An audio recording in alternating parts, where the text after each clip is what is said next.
සුබ දවසක් ඔබ සියලු දෙනාට. අදත් මම ඔබ හමුවන්නේ අමරනා මෙඩ්සර්ව් සුවිශේෂී වෛද්‍ය විද්‍යා channel එකකින්. අද මම කතා කරන්නේ තවත් එක්තරා ගැටලුවක් සම්බන්ධව. මේක ලොකු රෝගයක් නොවේයි. නමුත් ඉතා වැදගත් දෙයක්. මොකද්ද එම ගැටලුව? මෙම ගැටලුව තමයි ශිෂ්ණය ප්‍රමාණවත් පරිදි ප්‍රාණවත් නොවීම. මේකට අපි කියනවා ඉංග්‍රීසියෙන් impotence කියලා. එහෙම නැත්නම් අපි වෛද්‍ය විද්‍යාත්මකව කියන්නේ erectile dysfunction කියලා. අපි බලමු එම தত্ত্বය මොකක්ද කියලා සවිස්තරාත්මකව. මෙම தত্ত্বය ගැන මම මගේ සමහර වීඩියෝස් වල කලින් සඳහන් කරලා තියෙනවා යම් තැන්වලදී. මොකද අපි ලිංගයේ ගැටලු සහ රෝග ගැන කතා කරලා තියෙනවා වීඩියෝස් කීපයකින්ම. නමුත් අපි මෙතෙන්දී වඩාත් විස්තරාත්මකව පොඩ්ඩක් බලනවා මෙම தত্ত্বය මොකක්ද කියලා. ඉතින් මේක වැඩිපුර පිරිමය සම්බන්ධව තමයි අපි කතා කරන්නේ. මොකද පිරිමයගේ ශිෂ්ණය ප්‍රමාණවත් පරිදි ප්‍රාණවත් වෙන්න ඕනේ. ප්‍රාණවත් වෙලා ඒක ප්‍රාණවත් බව රඳා පවතින්න ඕනේ මේ ලිංගික කටයුත්තක් හරියට සිද්ධ කරන්න. මොන වගේ ලිංගික කටයුත්තක්ද අපි කියනවා penetrative sex penetration. අතුල් කරන જાතිය ලිංගික කටයුත්තක් සිද්ධ කරන්න මේ පුරුෂ ලිංගයේ ප්‍රමාණවත් පරිදි දෘಢභාවයක් හයියක් එන්න ඕනේ. ඉතින් මේ තත්ත්වය ගොඩක් අයට එන්නේ නැහැ. සමහර අවස්ථාවලදී తాවකාලිකව මෙම තත්ත්වය ඇති වෙනවා. සමහර අවස්ථාවලදී මේක දිගටම පවතින විදිහට ඇති වෙනවා. සමහර අයට හොඳට තිබිලා ඊට පසු කාලීනව ඇති වෙනවා මෙම ගැටලුව. ඉතින් මෙම ගැටලුව අඩු වැඩි වශයෙන් තියෙන්න පුළුවන්. සමහර අයට මේක ටික ටික තිබිලා වැඩි වෙන්න පුළුවන්. ඉතින් මේ තරුණ පිරිසට මේක ලොකු ගැටලුවක් මෙම තත්ත්වය. මොකද මෙතෙන්දි සිද්ධ වෙන්නේ මේ අර Tamanට සතුටුදායක විදිහට ලිංගික කටයුත්ත සිද්ධ කරගන්න බැරි වෙනවා. ඉතින් අපි බැලුවොත් මේ පුරුෂ ලිංගය ප්‍රාණවත් වෙනවා කියන්නේ මොකක්ද කියලා බැලුවොත් මේ ලිංගික කටයුත්තේදී මේකේ ප්‍රමාණය විශාල වෙනවා. මේක ඇකිලිලා වගේ තියෙන එක ස්ට්‍රේට් වෙනවා. ඒ කියන්නේ කෙලින් වෙනවා. දෘಢභාවයක් ඇති වෙනවා. හයියක් එනවා. ඉතින් මේක මෙහෙම සිද්ධ වෙන්නේ කොහොමද? පුරුෂ ලිංගය හැදිලා තියෙන්නේ මාංශ පේශි වලින්. මාංශ පේශි සහ රුධිර නාල වලින්. වෙන දෙයක් නැහැ. මේකේ ඇටයක් මොකවත් හයිය දෙයක් නැහැ. නමුත් මේක ප්‍රාණවත් වුණාම හයියයි. දෘঢ়භාවයක් තියෙනවා. ඉතින් මේක සිද්ධ වෙන්නේ විශේෂයෙන්ම මේකට එන රුධිර සැපයුම නිසා. මෙතෙන්දි වෙන්නේ මොකද්ද? ප්‍රාණවත් වීමක් සිද්ධ වෙනකොට ශිෂ්ණයට එන රුධිර සැපයුම වැඩි වෙනවා. ඒ කියන්නේ ධමනි විස්තරණය වෙනවා. රුධිරය ගෙන එන නාල විස්තරණය වෙනවා. රුධිරය ගෙන යන නාල අපහු ගෙනියන ඒවා ශිරා ප්‍රමාණය කුඩා වෙනවා. ඒ කියන්නේ ඇකිලෙනවා. එතකොට රුධිරය පිරෙනවා මේ ශිෂ්ණය තුල. පිරීම මගින් මේ රුධිරය නිසා තමයි මේ දෘಢභාවය හයියභාවය එන්නේ. ඉතින් මේක ප්‍රමාණවත් පරිදි සිද්ධ වුණේ නැත්නම් මේ දෘಢභාවය එන්නේ නැහැ. මේකට විවිධ හේතු තියෙනවා. මෙම தত্ত্বය අපි දන්නවා මේ පංචේන්ද්‍රයන්ගෙන් එන උත්තේජන නිසා තමයි මේ ලිංගික උත්තේජනයක් සිද්ධ වෙන්නේ. ලිංගික අවයව ප්‍රාණවත් වීමක් සිද්ධ වෙන්නේ. මේක ස්නායු හරහා සිද්ධ වෙන ක්‍රියාවලියක්. ස්නායු වලින් තමයි මෙම දේවල් සිද්ධ වෙන්නේ. එතකොට මේ රුධිර විස්තරණය, රුධිර නාල විස්තරණය වෙලා රුධිරයේ ගෙන ඒම બ્લોක් වුණොත් මෙම තත්ත්වය ඇති වෙන්න පුළුවන්.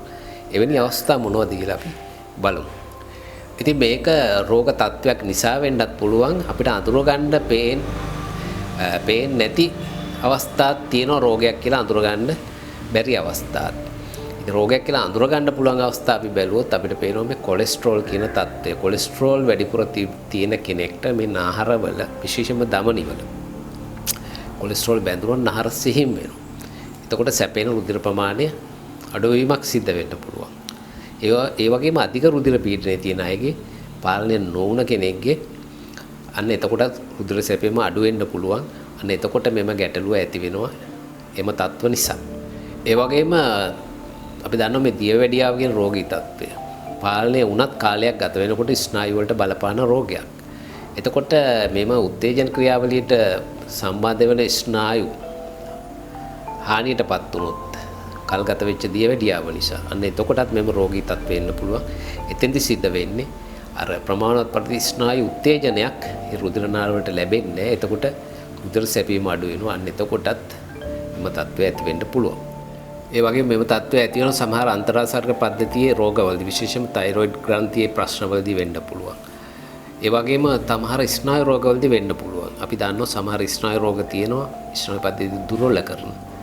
කල්ගත වෙන, නිදන්ගත වෙන. ඒ වගේම තමයි මේ අංශභාග රෝගී තත්ත්වයේදී. විශේෂයෙන්ම මේ වගේ දේවල් වලදී මෙම තත්ත්වය ඇති වෙන්න පුළුවන්. ඒ වගේම සුෂුම්නාවට හානි වෙන තත්ත්වවලදී අපි කිසිම ගසකින් වැටිලා එහෙම නැත්නම් අනතුරක් වෙලා හොඳ වැට පෙළියට හානි සිද්ධ වුණොත් අන්න එතකොටත් මෙම තත්ත්වය ඇති වෙන්න පුළුවන්. ඒ වගේම අපි දන්නවා මේ ගොඩක් තරුණ උදවිය, මැදිවිය උදවිය යම් යම් රෝග වලට ඖෂධ ලබා ගන්නවා. විශේෂයෙන්ම අධික රුධිර පීඩනය. එහෙම නැත්නම් මේ කොලෙස්ටරෝල් කියන තත්ත්වය, දියවැඩියාව කියන. අන්න ඒ රෝග වලට භාවිතා කරන ඖෂධ. විශේෂයෙන්ම බලපෑම සිද්ධ කරනවා යම් යම් ඖෂධ මෙම දුර්වලකාරී තත්ත්වය ඇති කරන්න. ඒ වගේම මානසික රෝග වලට ගන්න ඖෂධ. ස්නායු පද්ධතියට සම්බන්ධ සමහර ඖෂධ හේතු වෙනවා මෙව තත්ත්වය ඇති වෙන්න. ඒ වගේම සමහර මද්ද්‍රව්‍ය ගණයට වැටෙන සමහර ඖෂධ තියෙනවා මේ තත්ත්වය දුර්වල කරනවා. අපි බහුලව දන්න මේ ඇල්කොහොල් වලින් කරන්නේ මෙම තත්ත්වය දුර්වල කරන එක. ගොඩක් අය හිතනවා මේ ස්නායු පද්ධතිය උත්තේජනය කරන එකක් කියලා ඇල්කොහොල්. නමුත් ඒක එහෙම නෙමෙයි. ස්නායු පද්ධතිය උත්තේජනය කරන්නේ නැහැ ඇල්කොහොල් වලින්. අනිත් පැත්ත සිද්ධ කරන්නේ. ඉතින් ඒකත් ප්‍රධාන හේතුවක්. අනිත් එක දුම්පානය කවුරුත් දන්නවා. ඉතින් අපිට හොයාගන්න බැරි රෝග තත්ත්වයක් නැත්නම් ඒ කියන්නේ රෝග තත්ත්වයක් නැතුව මෙම තත්ත්වය එනවා නම් අපි බලන්න ඕනේ ඊළඟට මොකද්ද මෙතන තියෙන හේතුව කියලා. ඒකට හේතු ගණනාවක් තියෙනවා. එකක් තමයි ස්ට්‍රෙස් එක, ආතතිය. Taman ටෙන්ෂන් එකකින් ඉන්නවා නම් මේ ටෙන්ෂන් එක විවිධ හේතු නිසා වෙන්න පුළුවන්. සමහර උදවිය හිතනවා මේ Tamanට ලිංගික කටයුත්ත සිද්ධ කරගන්න ශක්තිය මදි වෙයි. විශේෂයෙන්ම ස්ත්‍රී පාර්ශවයේ කෙනෙක් ළඟට ගියාම තමන්ගේ ශක්තිය පෙන්න ගන්න බැරි වෙයි, දුර්වල වෙයි කියලා මානසික කලින්ම හිතලා එම කටයුත්ත සිද්ධ කරන්න ගියාම අර කරගන්න බැරි වෙලා ප්‍රාණවත් වෙන්නේ නැති වෙන්න පුළුවන්. අනේ ඒක ගොඩක් අයට තියෙනවා. ඒ වගේම තමයි මේක තමන්ගේ සහකාරියෙක් වෙන්නත් පුළුවන්, වෙනත් පාර්ට්නර් කෙනෙක් එක්ක සම්බන්ධ වෙනකොට සිද්ධ වෙන්නත් පුළුවන්. එතකොට විශේෂයෙන්ම ගොඩක් වෙලාවට මේ වාණිජ්‍යමය ලිංගික කටයුතු සඳහා යොමු වෙච්ච අය වැඩිපුර ඒවට යොමු වෙච්ච අයටත් මෙම තත්ත්වය ඇති වෙන්න පුළුවන්. විශේෂයෙන්ම තමන්ගේ නියම සහකාරියෙක් එක්ක සම්බන්ධ වෙන්න යනකොට. ඒ අරුණහම විශේෂයෙන් මේ පෝනෝග්‍රැෆි අපි දන්නවා මේ අන්තර්ජාලයෙන් මේ අසභ්‍ය වෙබ් අඩවි කියන ඒවා වැඩිපුර බලලා ඒවට ඇබ්බැහි වෙච්ච අයට සමහර ලාවට ඇත්ත ලිංගික කටයුත්තක් කරගන්න ගියාම ඒක කරගන්න බැරි වෙන්න පුළුවන්. මෙම තත්ත්වය ඇති වෙන්න පුළුවන්. ඉතින් තවත් අවස්ථා තියෙනවා සමහර උදවිය හිතනවා මේ තමන්ගේ මේ ශිෂ්ණයේ තියෙන ප්‍රමාණය මදි මේක මගේ මේ ලිංගික කටයුතු වලට සාර්ථකව කරගන්න බැරි වෙයි කියලා එහෙම හිතාගෙන ඉන්න අය. අන්න එතකොටත් මෙම තත්ත්වය ඇති වෙනවා කියලා කියනවා. ඉතින් එවැනි තත්ත්ව හැමතිස්සෙම මානසික තත්ත්ව ගොඩක් වෙලාවට තියෙනවා. ඉතින් තවත් තියෙනවා සමහර වෙලාවට මේ ළමා අපචාරයකට ලක් වෙලා තිබුණොත් කුඩා කාලේදී සමහරට වැඩිහිටියෙක් වුණාමත් මෙම තත්ත්වය ඇති වෙන්න පුළුවන්. ඒ වගේම තවත් අවස්ථා තියෙනවා මේ ওই විවිධ මිත්‍යා මත නිසා සමහර අවස්ථා තියෙනවා මේ ශිෂ්ටය වලට ප්‍රාණවත් වුණු මේ රුධිර නාල විස්තරණය වෙලා පිපිරීමක් සිද්ධ වෙන්න පුළුවන්. අධික උත්තේජනයකට යන්න හොඳ නැහැ. අන්න ඒ වගේ සමහර මිත්‍යා මත තියෙන්න පුළුවන්. ඒ වගේ තියෙන අය තියෙනවා. එතකොටත් ඔය කියන තත්ත්වය ඇති වෙන්න පුළුවන්. ඉතින් ඒ වගේම ප්‍රධාන මානසික රෝග තියෙනවා. අපි දන්නවා එයින් එකක් තමයි මේ ડિප්‍රෙෂන් කියන විෂාදය කියන එක. මේ විෂාදය කියන රෝගී තත්ත්වයේ තියෙනවා ගොඩක් අයට මෙම ඉම්පොටන්ස් කියන තත්ත්වය ඇති වෙන්න පුළුවන්. මොකද ඒ වගේ වෙලාවකදී මනස ක්‍රියාකාරීත්වය පහළ ගිහිලා තියෙනවා. ඉතින් ඒ වගේම ඖෂධ භාවිතා කරන මම කලින් සඳහන් කළා විශේෂයෙන් මානසික රෝග වලට ගන්න ඖෂධ නිසාත් සිද්ධ වෙන්න පුළුවන්. ඉතින් මේ වගේ කරුණු කාරණා ගණනාවක් තියෙනවා මෙම තත්ත්වය ඇති වෙන. ඉතින් අපි දන්නවා තවත් සමහර උදවිය ඉන්නවා මේ පැත්තට තියෙන ඒ කියන්නේ ලිංගික කටයුතු සම්බන්ධයෙන් ආශාව අඩු අය. ඉතින් එවැනි අය ගත්තාම වැඩිපුරම අපිට දකින්න පුළුවන් මේ හෝමෝන්ස්. මේ කියන්නේ සෙක්ෂුවල් කටයුතු සම්බන්ධයෙන් තියෙන ප්‍රධාන හෝමෝන් එක තමයි පිරිමියාගේ අපි දන්නවා ටෙස්ටොස්ටෙරෝන් කියන හෝමෝන් එක. අන්න ඒකේ යම්කිසි අඩුවක් තිබුණොත් ඒක මේ තරුණ වියට එළඹුණාට පස්සේ කියන්නේ ද්විතීයික ලිංගික ලක්ෂණ පහළ වුණාට පස්සේ ඒ ප්‍රමාණවත් පරිදි ඒ හෝමෝන්ස් නිපද වෙන්නේ නැත්තම් අන්න එතකොටත් මෙම තත්ත්වය ඇති වෙන්න පුළුවන් ප්‍රධාන හේතුවක් විදිහට දක්වලා තියෙනවා. ඉතින් කවුරු හරි මේම තත්ත්වයට ලක් වෙලා ඉන්නවා නම් මේක කෙටි කාලීන නම් අපිට බලන්න පුළුවන් මොන වගේ තත්ත්වයක් නිසාද වෙන්නේ කියලා. ඒ වගේම තවත් මේක එන්න පුළුවන් එක හේතුවක් තියෙනවා ප්‍රධාන වශයෙන්ම දක්වලා තියෙනවා තමන්ගේ පාර්ට්නර්ගෙන් අර සතුටුදායක පරිදි උත්තේජනයක් වෙන්නේ නැත්තම් අන්න එතකොටත් මෙම තත්ත්වය ඇති වෙනවා. මොකද්ද තමන්ගේ සහකාරියගෙන් මේ ඒ සෙක්ෂුවල් කටයුතු වල ලිංගික කටයුතු වලදී ප්‍රමාණවත් පරිදි සහයක් උත්තේජනය ඇති වෙන්න ලැබෙන්න ඕනේ. හුඟක් වෙලාවට ඔය ෆැමිලිස් වල අපි දකිනවා කල්ගත වෙනකොට එම කටයුතු සම්බන්ධයෙන් තියෙන ආශාව උනන්දු අඩු වෙනවා. එතකොට ඔය ගැටලුව ඇති වෙනවා ඉබේම ඇති වෙනවා. මොකද අර එකම දේ විවිධත්වයක් නැහැ, එකම දේ එකම විදිහට කරගෙන යනකොට එවැනි දේවල් නිසා මේක වැඩිපුර ඇති වෙන්න පුළුවන් කියලා සමාජයේ කවුරුත් දන්නවා. ඉතින් මෙම තත්ත්වයේ තියෙනකොට ඉස්සෙල්ලාම බලන්න ඕන රෝග තත්ත්වයක් තියෙනවද කියලා. රෝග තත්ත්වයක් තියෙනවනේ ඒකට ගැළපෙන විදිහට ප්‍රතිකාර ලබා දෙන්න ඕනේ. ඒකයි කරන්න ඕනේ. ඉතින් රෝග තත්ත්වයක් නැත්තම් තමයි අපි ඇනලයිස් කරලා බලන්න ඕනේ මොකද්ද තියෙන ගැටලුව කියලා. සමහර විට අපිට මේ කවුන්සලර් කෙනෙක් එහෙම නැත්නම් උපදේශනයක් ගන්න වෙන අවස්ථා තියෙනවා මෙවැනි තත්ත්වවලදී. ඉතින් මට මෙතෙන්දී සඳහන් කරන්න ඕන විශේෂිතම දෙයක් තියෙනවා. අපි දන්නවා මෙම තත්ත්වය ආපුවාම ඒ කරුණු කාරණා කෙසේ වුණත් අපි දන්නවා දේශීය වෛද්‍ය ක්‍රමය තුල මේ සම්බන්ධයෙන් බටහිර වෛද්‍යය පැත්තට වැඩිය ගොඩක් හොඳ පිළිතුරක් තියෙනවා. ඒ සම්බන්ධයෙන් ඖෂධ තියෙනවා ගණනාවක් තියෙනවා. අපි දන්නවා මේ විශේෂයෙන්ම ආයුර්වේද වෛද්‍ය ක්‍රමය තුල එහෙම නැත්නම් පාරම්පරික දේශීය වෛද්‍ය ක්‍රමය තුල මේ වාජීකරණ ඖෂධ කියලා කොටසක් තියෙනවා. මෙම ප්‍රශ්නවලදී භාවිතා කරන්න පුළුවන්. ඊටාම ප්‍රතිඵලදායකයි.